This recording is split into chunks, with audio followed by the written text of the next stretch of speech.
Merci Emmanuel et bonjour à tous. D'abord, je voudrais remercier les organisateurs de m'avoir invité. J'ai été accueilli comme un roi hier et j'espère que vous n'allez pas me couper la tête après cet exposé. Je ne présenterai pas d'exemple de bassin alpin, même si je travaille aussi un peu sur les Alpes, mais je parlerai de milieux quand même montagneux, on le verra dans la présentation. Donc ma présentation traite de la durabilité des usages de l'eau dans les hydrosystèmes sous pression climatique et anthropique.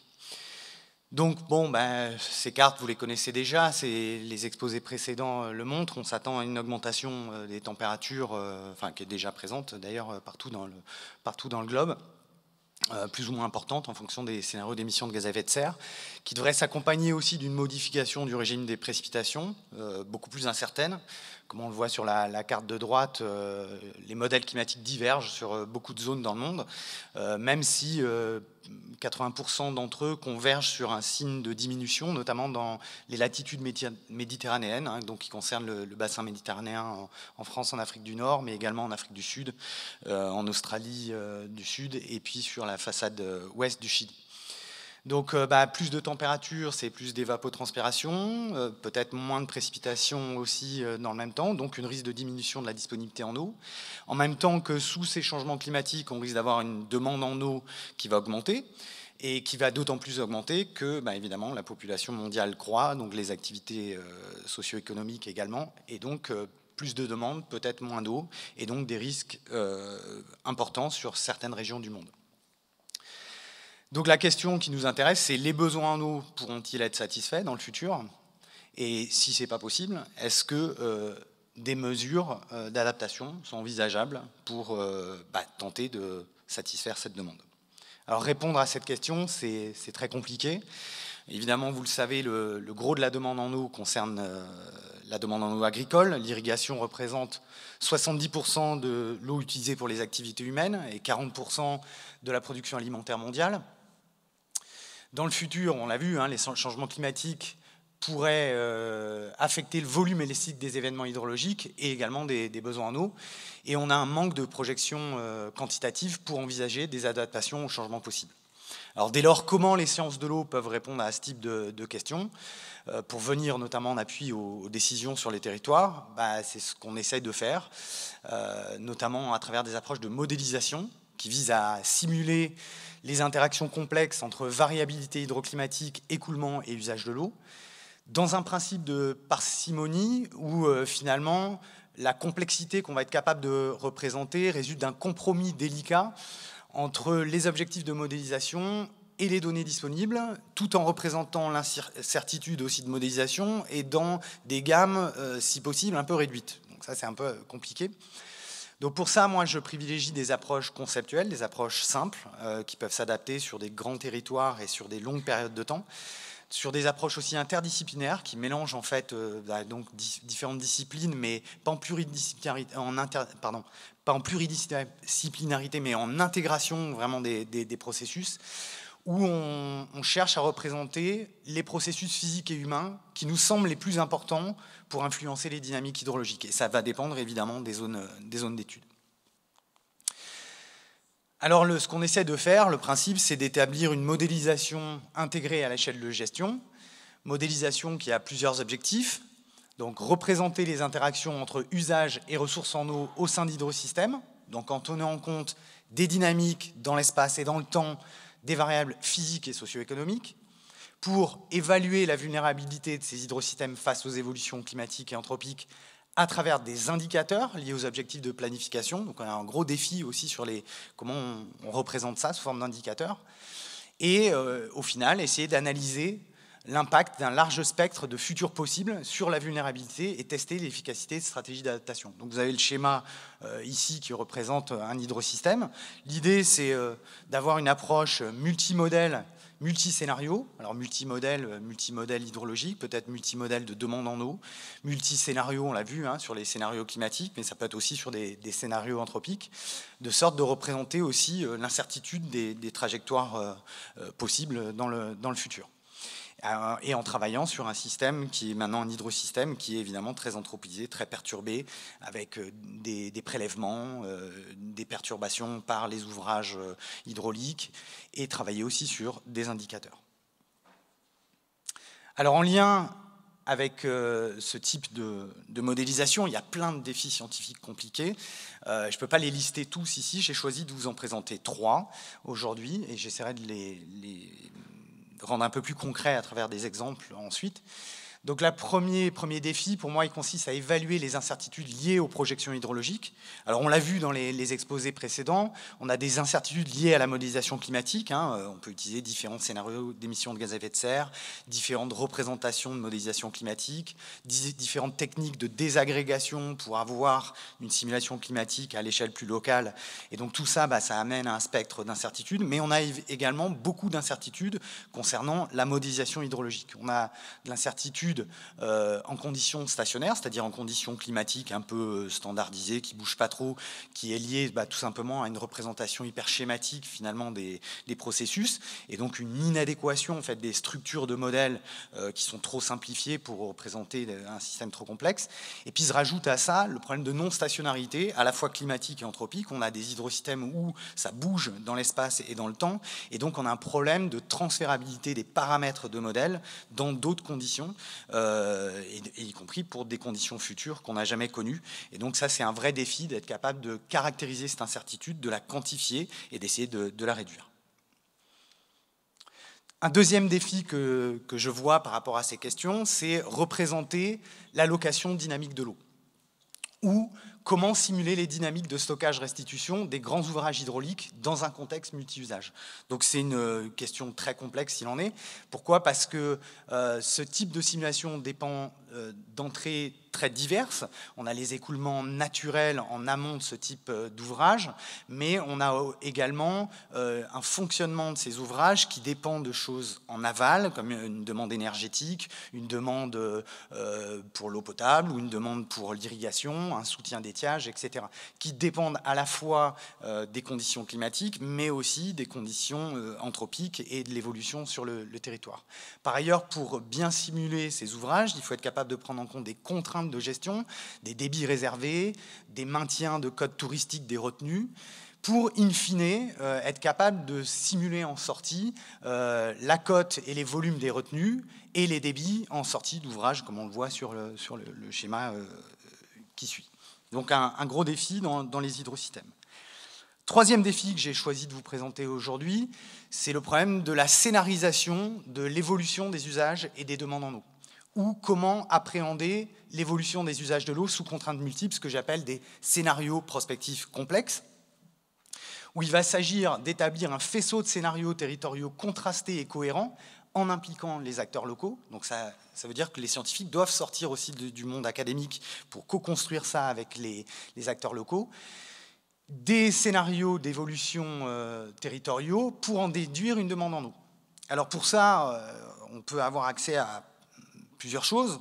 Et donc alors que les variables globales de type économie, gouvernance mondiale sont des choses difficiles à quantifier à l'échelle locale, on va plutôt s'intéresser à des variables territoriales et sectorielles de type démographie, eau potable, pratiques agricoles, énergie, tourisme, pour analyser les facteurs qui conditionnent les tendances récentes et ainsi établir des trajectoires descriptives spatialisées et quantifiées sur l'évolution des usages de l'eau et des demandes donc associées, à travers une reconstruction historique des évolutions, mais également des projections tendancielles et alternatives qui intègrent variabilité socio-économique et également climatique. Donc ça, voilà, un défi aussi scientifique. Alors pour illustrer ces différents propos, un peu généraux, je vais essayer de vous présenter rapidement quelques exemples en milieu méditerranéen et de montagne. Des exemples, on le verra tout à l'heure, sur le bassin de l'Èbre, un grand bassin espagnol de 85 000 km² à dominante agricole avec beaucoup de barrages réservoirs. Un bassin de l'Hérault en France avec à la fois de la demande agricole et de la demande domestique. Donc on verra sur ce type d'application. Et puis on va commencer la présentation par un bassin au Chili sur un système de monoculture. Donc c'est peut-être plus facile de commencer par ça pour essayer de comprendre ce qu'on peut faire. Donc le bassin au Chili se situe par 30 degrés de latitude sud. Les altitudes vont de 800 à 6000 mètres d'altitude. C'est une hydrologie principalement nivale, avec une contribution de la précipitation en montagne qui qui produit des écoulements en vallée qui servent à irriguer notamment des systèmes de vignes. On va y revenir. Donc voilà les principales caractéristiques hydroclimatiques sur le secteur. D'abord, on a une très grande variabilité de la précipitation, comme on le voit sur le graphe en haut à droite. C'est des indices de précipitation standardisés pour 2 stations, Rivadavia et La Laguna, où on voit une alternance d'événements El Niño, La Niña, qui se traduit en bas à droite, évidemment, sur le débit, par une alternance de périodes de sécheresse importante, et puis de temps en temps des pics de crue très importants. Alors on peut essayer d'établir un premier bilan hydrologique un peu grossier sur ce bassin versant. On va se rendre compte que les précipitations sont faibles à l'échelle annuelle, en tout cas sur les stations pour lesquelles on les enregistre, et avec une augmentation des précipitations en altitude, comme on peut s'y attendre en zone de montagne. Autre information intéressante, le débit annuel moyen est du même ordre de grandeur que des pertes par sublimation qu'on arrive à estimer aussi sur ce bassin versant, qui, je le rappelle, est situé dans une zone tropicale. Ensuite, on a une évapotranspiration potentielle très importante, qui est 10 fois supérieure à la précipitation mesurée en vallée, mais évidemment, le gros des précipitations se fait en montagne, heureusement, mais ça montre bien le caractère aride, semi-aride de secteur. Enfin, on a une estimation des demandes en eau pour l'irrigation, qui est de l'ordre de 10 mm, donc ça semble relativement faible. Et on peut se poser la question de est-ce qu'on peut négliger ces prélèvements pour le fonctionnement hydrologique des milieux. Alors si on regarde l'impact potentiel de l'irrigation sur ce type de milieu, donc on voit, vous avez les zones irriguées et cultivées, donc qui sont en fond de vallée et donc alimentées par un réseau hydrographique principalement alimenté par les écoulements de fonte de la neige. On trouve 2 types de variétés de vignes. Une variété de pisco qui sert à faire un alcool local qui est à la source du cocktail chilien qui s'appelle le pisco sour, que je vous conseille, qui est vraiment très bon. Et puis on a aussi des variétés de raisins de table qui sont exportés sur les marchés américains. Donc les raisins de table, c'est plutôt de l'irrigation goutte à goutte, et puis les variétés pisco, c'est plutôt une irrigation gravitaire. Donc évidemment, ces prélèvements et cette consommation en eau vient perturber les écoulements naturels. Donc il y a une partie qu'on va appeler une consommation nette en fait, de cette eau qui est prélevée, qui bénéficie aux plantes pour leur fonctionnement. On a aussi une partie non bénéfique qui est perdue, par exemple par évaporation dans les canaux, et puis une autre partie évidemment qui revient au réseau. Voilà. Alors, ce qu'on a nous considéré, donc c'est la partie consommation nette qu'on appelle irrigation water use en anglais sur la zone d'étude. Et on a considéré qu'un pas de temps décadaire de simulation permettait de s'affranchir notamment des problèmes de retour au réseau en fonction des différents types de modes d'irrigation sur le secteur. On a de l'irrigation, mais elle est non stationnaire sur le bassin versant. En particulier, quand on regarde sur les 30 dernières années, on observe que les variétés de pisco, enfin les surfaces irriguées en pisco ont doublé, tandis que les variétés de raisins de table ont triplé sur les 30 dernières années. Et donc, on a donc une évolution en fait, de la demande sur les 30 dernières années. Dans le même temps, quand on regarde les débits à l'exutoire du bassin versant, donc en bleu, à la station de Rivadavia, et puis quand on fait la somme de 2 stations de débit qui se situent à l'amont des zones irriguées, donc en rouge ici la somme des 2 stations, bon, qu'est-ce qu'on observe sur les 30 dernières années? Vous avez ici un signal saisonnier moyen, c'est une tendance claire à la diminution des écoulements, mais qui peut être due évidemment à la variabilité du climat, la variabilité naturelle du climat. Mais en même temps, ce qu'on observe, c'est que sur la période récente, là où on a le plus finalement de surface irriguée maintenant, la somme des débits des 2 stations à l'amont des zones cultivées est supérieure en fait au débit qu'on observe à l'aval du bassin versant. Et donc on peut légitimement se poser la question de savoir s'il y a un impact finalement important de ces prélèvements sur le débit. Alors pour essayer de considérer justement l'impact de ces prélèvements, on a essayé de développer un cadre de modélisation intégré à l'échelle du bassin versant, donc un cadre de modélisation hydrologique qui est basé sur différents modules. On a un module d'accumulation et d'ablation de la neige, puisque évidemment on est en milieu de montagne et on a une contribution nivale très importante.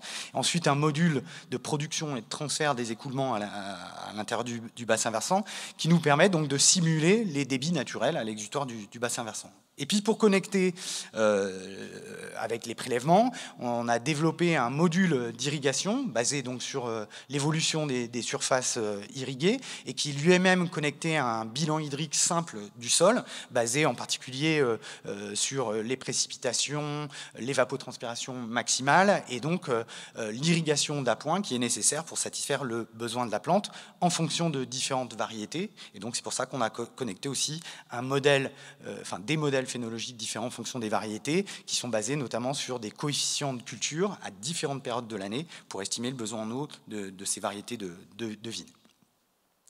La chaîne, on peut essayer de la valider de différentes manières, hein, soit avec des données MODIS neige pour ce qui se passe au niveau des couverts enneigés en montagne. Évidemment, on va beaucoup utiliser les débits observés, donc cette fois-ci perturbés, et qu'on va essayer de reproduire avec cette perturbation des prélèvements. Et puis, on a essayé aussi de contrôler les différents stades d'évolution phénologique de la vigne. Je n'aurai pas le temps de vous le présenter aujourd'hui. Si on regarde ce qu'on simule avec notre modèle intégré, hein, donc qui prend en compte les prélèvements, à travers des enveloppes d'incertitude qui sont liées, bon, c'est un peu compliqué à expliquer, c'est l'inférence bayésienne où on prend en compte plein de paramètres différents pour un même modèle, mais qui prennent en compte justement la consommation en eau des plantes, ici en vert. Ce qu'on observe, c'est que certaines périodes de l'année, là, si on fait un zoom par exemple sur cette partie-là, on a un creusement des débits qui, de toute évidence, est lié à la consommation qu'on arrive à simuler. Et donc, on n'arriverait pas à représenter aussi bien les débits si on ne représentait pas cette prise en compte par les prélèvements. Néanmoins, on a de l'incertitude dans nos simulations et on veut voir si la prise en compte de ces prélèvements permet de réduire l'incertitude. Donc l'incertitude, on peut l'exprimer à travers une fonction qui s'appelle ARIL, qui est en gros une estimation de la surface de l'enveloppe d'incertitude ramenée au volume de précipitation, de débit qu'on simule. Et donc plus cette valeur de ARIL est faible, et plus notre enveloppe d'incertitude est faible. Et donc on a comparé ainsi sur la période de calage, et on le verra ensuite sur la période de validation de nos modèles, quelle est cette surface d'incertitude en fonction du modèle B qui ne prend pas en compte justement les prélèvements et un modèle C qui prend justement en compte ces prélèvements. Alors ce qu'on voit sur ce graphique, c'est qu'on voit que les intervalles de confiance et l'incertitude liée à ces intervalles de confiance est très largement réduite par l'utilisation d'un module de prélèvement et donc consommation en eau des plantes. Et on le voit aussi à travers ces zooms sur l'hydrogramme simulé, où on voit qu'on arrive avec le modèle B à capturer les écoulements, mais avec une enveloppe d'incertitude assez grossière, tandis qu'on capture beaucoup mieux les écoulements avec le modèle C qui prend en compte les prélèvements, parce que justement, on réduit justement cette enveloppe d'incertitude par cette prise en compte des prélèvements. Et on le voit encore mieux sur la période de validation. On voit ici, on réduit aussi le ARIL, donc la surface d'incertitude, et on voit ici, par exemple, les creusements qu'on a au milieu de la période de prélèvement dans le débit, qui n'est donc plus un débit naturel, mais un débit perturbé. Alors évidemment, le problème dans ce type de chaîne, c'est qu'on dispose de très très peu de données sur la demande en eau. Et donc on utilise en approche hydrologique beaucoup le débit pour inférer finalement sur les fonctionnements à la fois d'hydrologie naturelle, mais aussi de perturbations par les prélèvements anthropiques. Et donc ce qu'on peut faire, même en utilisant le débit, c'est créer de l'incertitude sur les coefficients culturaux, par exemple, qu'on utilise dans le modèle phénologique de croissance phénologique de la vigne, pour essayer d'établir une enveloppe d'incertitude.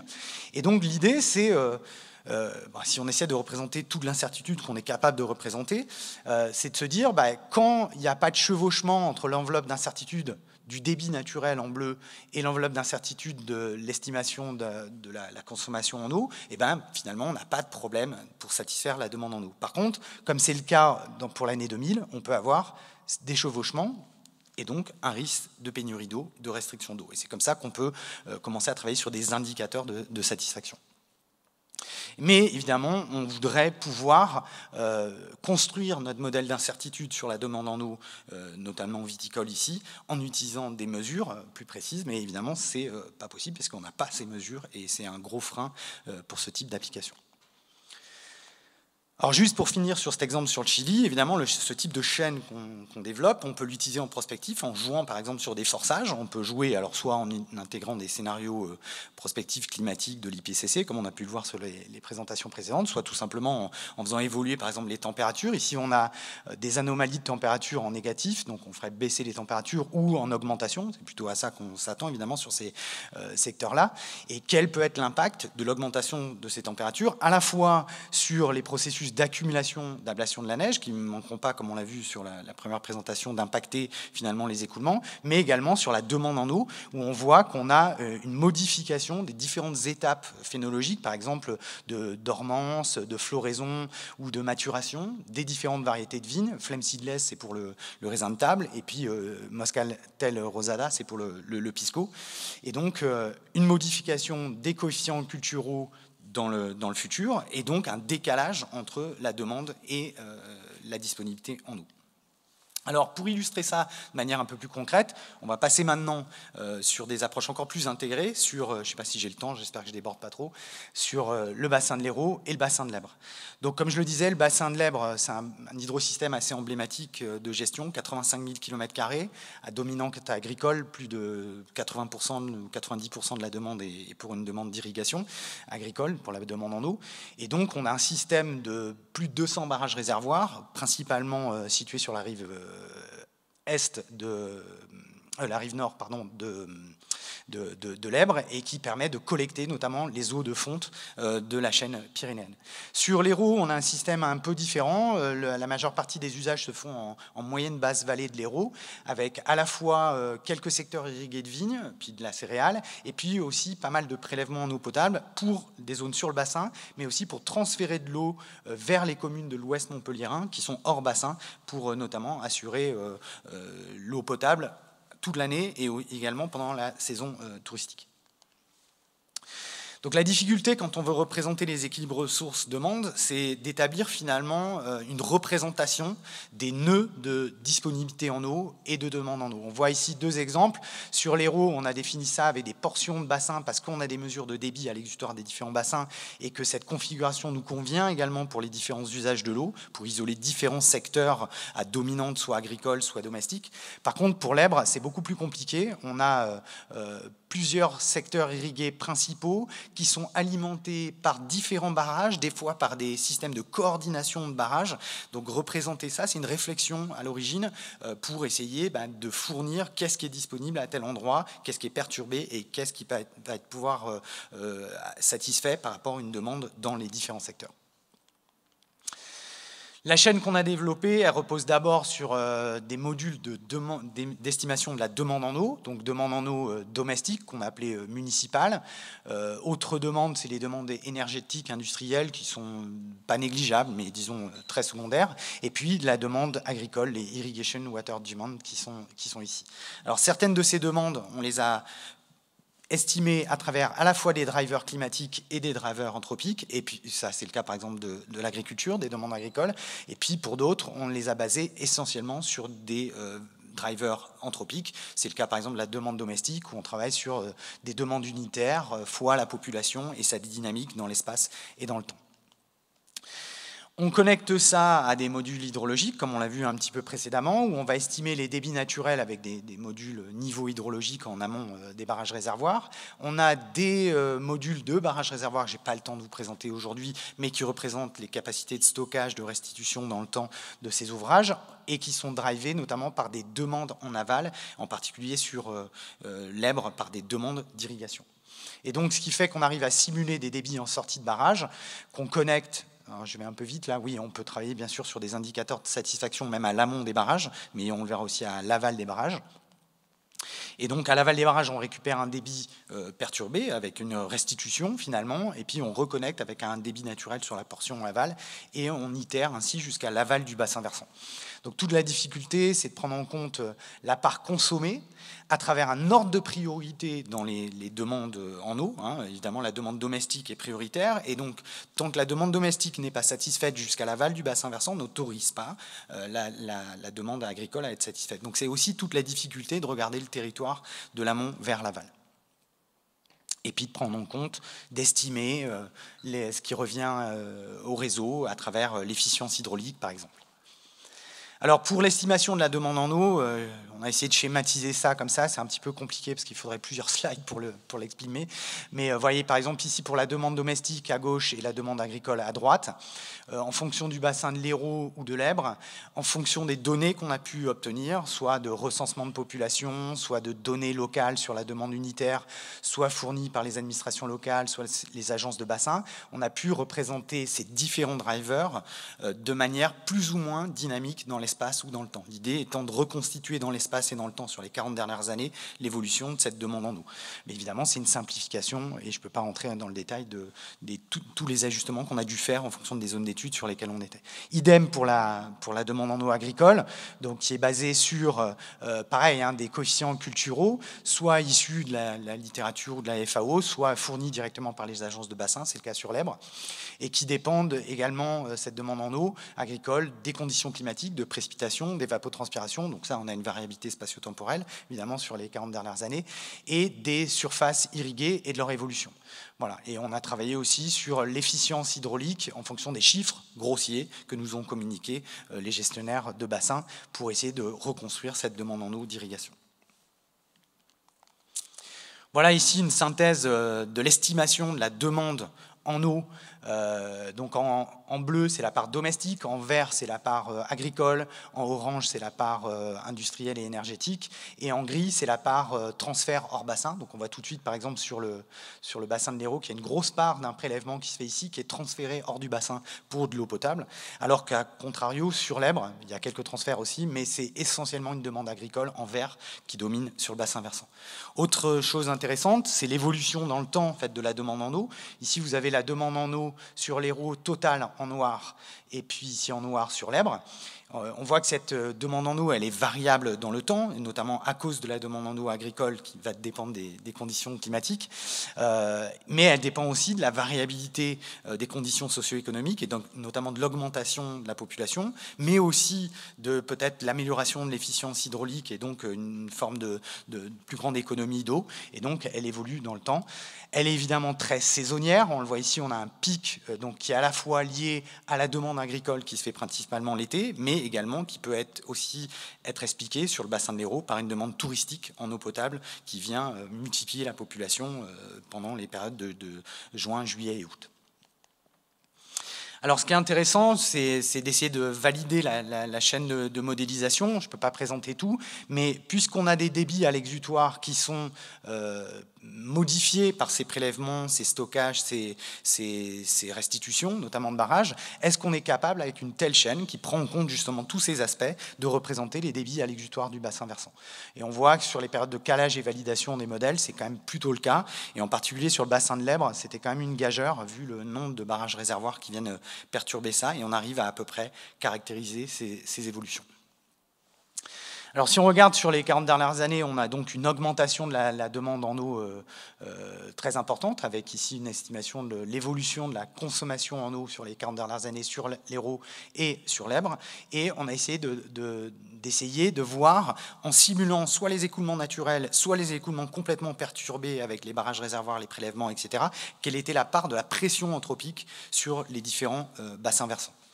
Et donc vous avez en noir sur les différentes décennies, sur les 40 dernières années, sur l'Hérault et sur l'Èbre, le débit naturel simulé, et en rouge, le débit simulé, mais perturbé par les stockages, restitutions et les prélèvements.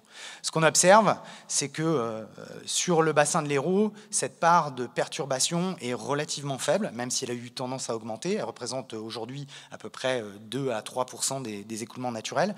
Par contre, sur l'Èbre, elle est historiquement élevée. Elle représente 24% des écoulements naturels. Et sur la période récente, elle est montée à presque 40% de perturbation et de consommation en eau à l'échelle du bassin versant.